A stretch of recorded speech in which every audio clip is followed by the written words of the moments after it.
నమస్కారం. సుమన్ టీవీకి స్వాగతం. ద్వాదశ రాశుల వారికి ఆగస్టు మాసంలో నవగ్రహాల సంచారం ఎలా ఉంది? వాటి వల్ల ఎటువంటి ఫలితాలు ఏర్పడనున్నాయి? దానికి ఎటువంటి పరిహారాలను పాటించుకోవాలి? ఈ విషయాన్ని తెలియజేసేందుకు మనతో పాటు ఉన్నారు ప్రముఖ జ్యోతిష్య శాస్త్ర పండితులు, జ్యోతిష్య రత్న, జ్యోతిష్య చక్ర వైభవ నిపుణ డాక్టర్ రాళ్లపల్లి రవికుమార్ గారు. గురుగారు నమస్కారం. నమస్కారం. గురుగారు, ఈ ఆగస్టు మాసంలో ద్వాదశ రాశులకి ఎలా ఉండబోతుందో తెలుసుకునే ముందు నవగ్రహాల సంచారం ఏ రకంగా ఉందో తెలియజేస్తారా? తప్పకుండా. శరదిందు సమాకారే పరబ్రహ్మ స్వరూపిణి వాసరాపీఠ నిలయే సరస్వతి నమోస్తుతే. అందరికీ నమస్కారం. ద్వాదశ రాశుల్లో అంటే ఈ నెల ఆగస్టు నెల ద్వాదశ రాశుల్లో నవగ్రహాలు ఎక్కడ ఉన్నాయో ఇప్పుడు తెలుసుకుందాం. ముందుగా సూర్యుడు వచ్చేసి మనకి స్వస్థానమైన సింహరాశిలో ఉంటారు. అలాగే బుధుడు కూడా సింహరాశిలో ఉన్నారు. అలాగే శుక్రుడు కూడా ఈ నెల అంతా కూడా మనకి సింహరాశిలో ఉంటారు. అలాగే కుజుడు వచ్చి మనకి వృషభ రాశిలో ఉంటారు. గురువు వచ్చేసి మనకి వృషభ రాశిలో ఉంటారు. అలాగే శని స్వస్థానమైన కుంభరాశిలో ఉంటారు. అలాగే రాహు వచ్చి మనకి మీన రాశిలో ఉంటారు. కేతు వచ్చేసి మనకి కన్యా రాశిలో ఉంటారు. ఇవి ఈ నవగ్రహాలు ద్వాదశ రాశుల్లో ఈ నెలలు కూడా ఈ స్థానాల్లో ఉంటారు. గురుగారు, ఈ ఆగస్టు మాసంలో వృశ్చిక రాశి వారికి ఎలా ఉండబోతుంది? ఏ నక్షత్రాలు వృశ్చిక రాశిలోకి వస్తాయి? వాళ్ళకి నవగ్రహాల సంచారం ఎలా ఉంది? ఎటువంటి ఫలితాలను ఇస్తున్నాయి వాళ్ళకి? తప్పకుండా. వృశ్చిక రాశి అనగానే మనకి విశాఖ 4వ పాదం, అనురాధ 1, 2, 4 పాదాలు, జ్యేష్ఠ 1, 2, 3, 4 పాదాలు. ఈ నక్షత్రాల సమూహం మనకి వృశ్చిక రాశిలోకి వస్తుంది. వీరికి ప్రస్తుతం గురుబలం పరిపూర్ణంగా ఉందండి. అలాగే రాహుకేతుల బలం కూడా బాగానే ఉంది. ఇక శని మటుకు 4th హౌస్లో ఉన్నాడు కాబట్టి అర్ధాష్టమ శని నడుస్తుంది. కొంచెం వీళ్ళకి ఎఫెక్ట్ ఎక్కువగా ఉంటుంది. ఎందుకంటే ఇదివరకు కూడా మనం చెప్పుకున్నాం, మేషరాశి వృశ్చిక రాశి అధిపతి కుజుడికి శనికి అస్సలు పడదు. అలాగే సింహరాశి అధిపతి రవి, శని అస్సలు పడదు. సో 3 రాశులు, ఒకటి మేషరాశి, ఒకటి సింహరాశి, ఒకటి వృశ్చిక రాశి వారికి శని అస్సలు పడదన్నమాట.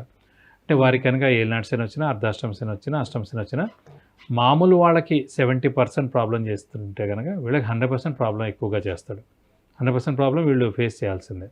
అంటే వాళ్ళకి పడని గ్రహాలు అయ్యాయి కాబట్టి శనికి అసలు పడింది కుజుడు, అలాగే శనికి అసలు పడింది రవి. కాబట్టి మేషం, వృశ్చికం, సింహరాశి వాళ్ళు బాగా ఎక్కువగా కష్టాలు అనుభవించాల్సి వస్తుంది ఈ ఏలినాటి శని, అర్ధాష్టమ శని, అష్టమ శని వచ్చినప్పుడు. కాబట్టి వీరికి ఈ 4th హౌస్లో శని ఉండడం వల్లనే ముఖ్యంగా స్థానచలనం, ఇల్లు మార్పు కానీ, ఉద్యోగ మార్పు కానీ, అంటే మొత్తం ఊరి నుంచే మారిపోవడం, నేను వేరే ఊరు ట్రాన్స్ఫర్ అవ్వడం, వేరే ఊరిలో కొత్త జాబ్ ఎత్తుక్కోవడం, ఇలాంటివన్నీ జరుగుతుంటాయి అన్నమాట. అలాగే చిన్న చిన్న ఆరోగ్య సమస్యలు కూడా వస్తుంటాయి. చతుర్థ స్థానం అనేది సాధారణంగా హృదయ స్థానం. సో అర్ధాష్టమ శని వచ్చినప్పుడు కొంచెం గుండె భారంగా ఉండడం, బాగా ఎక్కువగా కొట్టుకోవడం, అయితే అలాంటి అనవసరమైన మాటలని వినాల్సి వస్తుండడం, అలాగే చుట్టాలు, దగ్గర వాళ్ళు ఎవరైనా మనకి అనారోగ్య పాలవడం, లేకపోతే వాళ్ళు ఎవరైనా చనిపోవడం, ఇవన్నీ కూడా వినాల్సి రావడం వల్ల కొంచెం గుండె భారంగా ఉంటుంది అన్నమాట. అందుగురించి ఏంటంటే చతుర్థ అంటే మనకి హృదయ స్థానం అనుకోండి, హృదయానికి దెబ్బ ఎక్కువగా తగులుతుంది అన్నమాట. అనుకోని సంఘటనలు అవన్నీ మనం చూడడం, వినడం ద్వారా కొంచెం మౌనంగా ఉండడం ఉత్తమం. ఎక్కువగా ఎవరితో దాంట్లో కల్పించుకోకుండా ఉండడం ఉత్తమం. షూరిటీస్ పెట్టకపోవడం, మధ్యవర్తితో వహించకపోవడం, ఇలాంటివన్నీ చేస్తుండాలి. శ్రమాకాలం ధనం వ్యర్థానికి అవకాశం ఉంది. రావాల్సిన బాకీలు ఆలస్యం అవ్వడం, ఇవన్నీ కూడా జరుగుతుంటాయి. కానీ ఎన్నున్నా కూడా సప్తమ స్థానంలో గురువు ఉండడం చేత 1,00,000 దోషాలు హరిస్తాడనమాట. లగ్నంలో కనుక గురువు ఉంటే 1,00,000 దోషాలు అయితే హరిస్తాడో, అలాగే సప్తమ స్థానంలో గురువు ఉంటే కూడా 1,00,000 దోషాలు హరిస్తాడు. సో ఎలాంటి అడ్డు ఆటంకాలు ఉన్నా కూడా అన్నీ తొలగిపోతాయి. దైవబలం పరిపూర్ణంగా ఉంటుంది. కొంతమందికి జాతకరీత్యా మనం చెప్పినప్పుడు లగ్నం నుంచి సప్తమ స్థానంలో గురువు ఉన్నప్పుడు గుడి కట్టించడం కానీ, అలాగే ఓల్డ్ ఏజ్ హోమ్ కట్టడం కానీ, లేదంటే ఎన్జిఓ ఆర్గనైజేషన్ స్టార్ట్ చేయడం కానీ చేస్తారు. అలాగే ఇప్పుడు రాశి నుంచి సప్తమ స్థానంలో ఉన్నాడు కాబట్టి ఈ ఏడాది పాటు వృశ్చిక రాశి వాళ్ళు ఎవరైనా సరే గుడి కట్టించడం కానీ, అలాగే ఓల్డ్ ఏజ్ హోమ్ స్టార్ట్ చేయడం కానీ, ఎన్జిఓ ఆర్గనైజేషన్ స్టార్ట్ చేయడం కానీ, లేదంటే దానికి సహాయ సహకారాలు కానీ ఖచ్చితంగా చేసేందుకు అవకాశాలు ఉన్నాయి.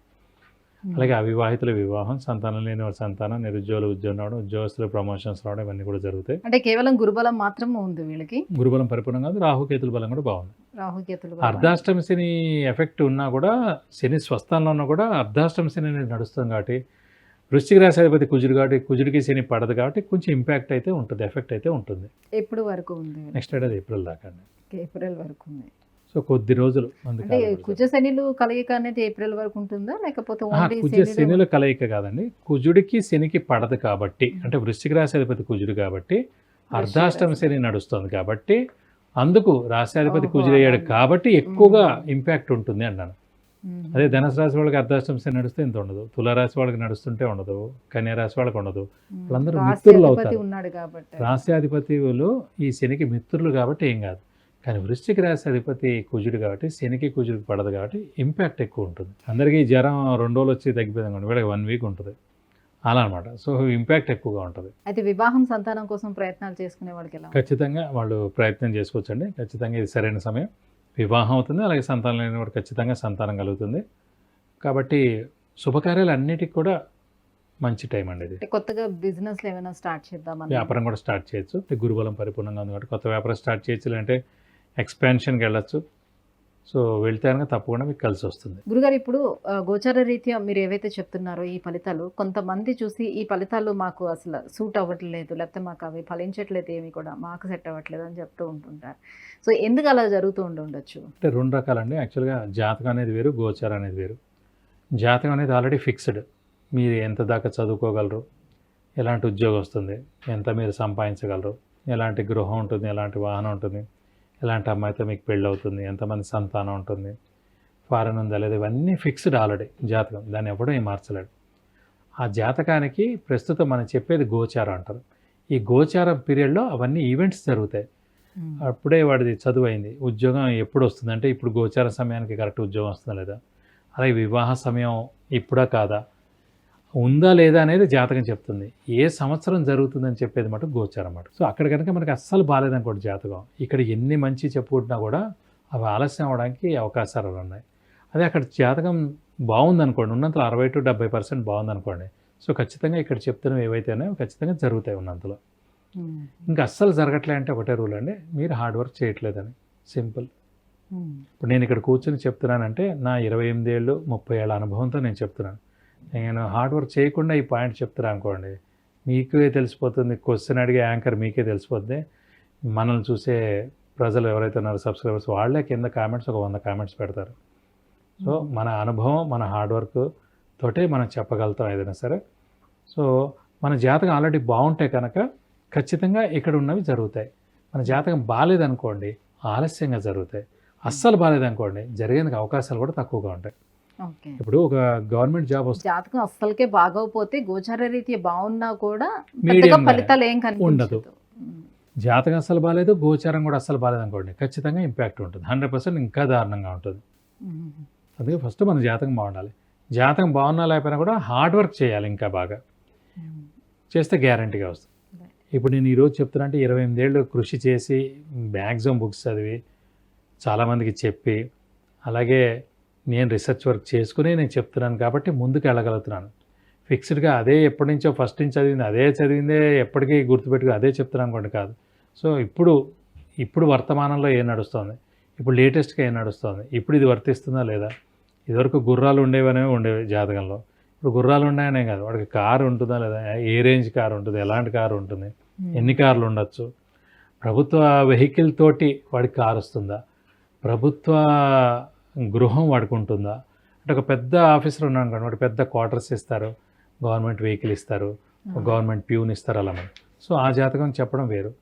మామూలుగా మీకు గృహం ఉందనుకోండి, అది ప్రైవేట్ అన్నమాట, అది మీరు కొనుక్కునేది ఉంటుంది. సో అది చెప్పడం వేరు. సో అలా చాలా డీటెయిల్గా వెళ్ళాలి, జాగ్రత్తగా వెళ్ళాలి. అందుకే ఖచ్చితంగా జాతకుడికి డేట్ ఆఫ్ బర్త్ ఒరిజినల్గా ఉండాలి, టైమ్ ఆఫ్ బర్త్ కరెక్ట్గా ఉండాలి, నక్షత్రం రాసి తెలిసి ఉండాలి, కొద్దిగా అవగాహన ఉండాలి. అంతేగాని 1 గంట to 2 లేదా 3 to 6 అలా చెప్పారనుకోండి, లగ్నం మారిపోతుంది. లగ్నం మారిపోతే మొత్తాన్ని మారిపోయినట్టు. లగ్నంతో చదువు, ఉద్యోగం, ఆరోగ్యం, ఆయుష్, సంతానం, గృహం, వాహనం అన్నీ లగ్నంతో చెప్పాలి. So 2 12 24 hours. ఏ 2 hours మీరు పుట్టారనేది చెప్పాలి. సో అందుకే మీరు కరెక్ట్ టైమ్ ఆఫ్ బర్త్ ఇస్తేనే మనం చెప్పగలం. ఇప్పుడు మనం చెప్పుకున్నదంతా గోచారం, జస్ట్ రాసుల ప్రకారం ఈ ఏడాది. యాక్చువల్లీ ఈ ఏడాది మొత్తానికి ఎలా ఉంటుందని చెప్పుకుంటాం. అందులో మళ్ళీ 12 నెలలు మనం డివైడ్ చేసాం. ఇప్పుడు ఈ నెలలో ఎలా ఉంటుందని అంత పెద్ద ఇంపాక్ట్ ఏమి ఉండదు. సో ఇందులో కూడా మళ్ళీ ఫోర్ట్నైట్లీ 15 days చెప్తుంటారు, అందులో అస్సలు ఉండదు. వీక్లీ అంటారు, మళ్ళీ డైలీ అంటారు, అంత ఈజీ కాదు. గురుగారు, మరి ఈ వృశ్చిక రాశి వారు అర్ధాష్టమ శని నడుస్తుంది కాబట్టి ఎటువంటి పరిహారాలను చేసుకోవాలి? ప్రస్తుతం వీరికి ఇంకా ఒక ఏడాది పాటు ఉంది కాబట్టి అర్ధాష్టమ శని, ఖచ్చితంగా వీళ్ళు ప్రతి శనివారం ఉపవాసం ఉండడం మంచిది. అలాగే వీళ్ళైతే కనుక హనుమంతుడిని ఎక్కువగా పూజించడం, ప్రతిరోజు ఆంజనేయ స్వామి అష్టోత్తరం చదువుకోవడం, అలాగే శివుడు అష్టోత్తరం రోజు చదువుకోవడం, శివుడి గుడికి వెళ్ళి 41 ప్రదక్షిణాలు చేయడం సోమవారం, అలాగే మంగళవారం శనివారం ఆంజనేయ స్వామి టెంపుల్కి వెళ్ళి 40 ప్రదక్షిణాలు చేయడం, అలాగే వడమాల సమర్పించడం, సింధూర పూజ చేయించడం, తమలపాకులు పూజ చేయించడం. ఇది కాకుండా ఇంకా ఉధృతంగా ఉంటే మటు ఖచ్చితంగా శనికి 19,000 సార్లు జపం చేయించి 200 గ్రాముల నువ్వులు దానం ఇస్తే కనుక దోషం మొత్తం తొలగిపోతుంది. విద్య, ఉద్యోగం, వ్యాపారం, వాహనం, వివాహం, సంతానం, ఆరోగ్యం, ఐశ్వర్యం వీటన్నిటికి సంబంధించి విషయాన్ని తెలుసుకోవాలనుకుంటే కింద స్క్రోల్ అవుతున్నటువంటి నెంబర్కి వాట్సాప్ చేసి గురువుగారి అపాయింట్మెంట్ను పొందవచ్చు. గురుగారు, వృశ్చిక రాశి వారికి ఆగస్టు మాసం అంతా ఎలా ఉండబోతుందనే విషయం తెలియజేసినందుకు ధన్యవాదాలు. నమస్కారం.